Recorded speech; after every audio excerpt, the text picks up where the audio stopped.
আমরা যে বলি সামি আল্লাহু লিমান হামিদা, আল্লাহ শুনেছেন ওই ব্যক্তির কথা যে আল্লাহর প্রশংসা করেছে, তিনি বোঝাচ্ছেন।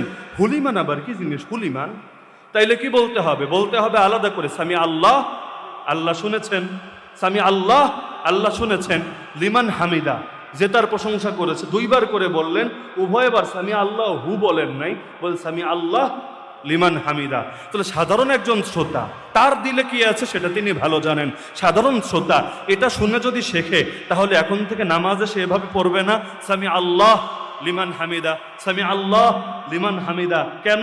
কারণ না হলে সে ভাববে হুলিমান হয়ে যাবে। হুলিমান, হুলিমান আবার কি? এটা কি হনুমানের ভাই না হনুমানের চাচা? কি জানে? তো ঝামেলা যাওয়ার দরকার নেই, হুলিমান বাদ, এখন থেকে বলবো সামি আল্লাহ লিমান হামিদা। অথচ এভাবে না, বরং হারুফে পেশ দিতে হবে, কিন্তু বলতে হবে সামি আল্লাহু লিমান হামিদা। পার্থক্য বুঝতে পারছেন? তিনটা শব্দ